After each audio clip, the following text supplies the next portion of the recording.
বর্ষাকাল তো একদমই পছন্দ হয় না, কিন্তু বর্ষাকালে তালের পিঠেপুলি খেতে কিন্তু সবাই খুবই পছন্দ করে, বিশেষ করে তালের বড়া।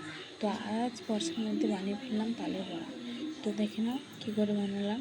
চালটাকে গুঁড়ো করে ভিজিয়ে নিয়েছিলাম, তারপরে এই তাল নিয়ে বসে পড়েছি। যেহেতু আমাদের বাড়িতে তালের গাছ নেই, তো এটা আমি পাড়ার কাকিমাদের গাছ থেকে কুড়িয়ে এনেছিলাম। উফ মা গো মা, এই তালটা কী শক্ত কী শক্ত, কিন্তু ভিতর থেকে খুবই পেকে গেছে।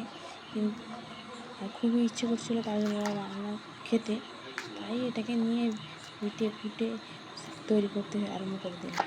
ছাল তো ছাড়ানো যাচ্ছিলো, অনেক সময় লেগেছে এটা ছাড়াতে। তারপরেই ওকে গেছে ব্যাটারটা বার করতে, অনেকখানি লেগেছিলো, শক্ত তো শক্ত। অবশেষে তালটাকে ছাড়ানো গেল।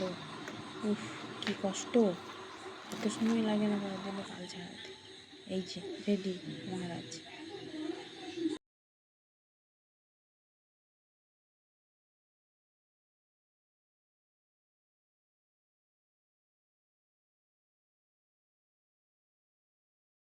তালটা সম্পূর্ণ চেঁচে পরিষ্কার করে দিয়ে এই মাড়টা বার করতে শুরু করে দিয়েছি।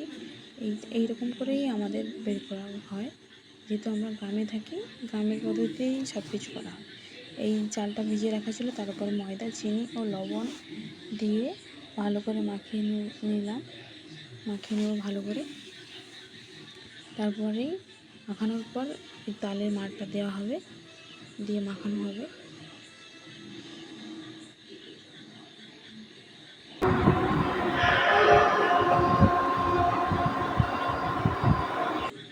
এই যে মাখিয়ে নিয়েছি, দিয়ে বৌদি ওইদিকে তেলে ভাজা শুরু করে দিয়েছে।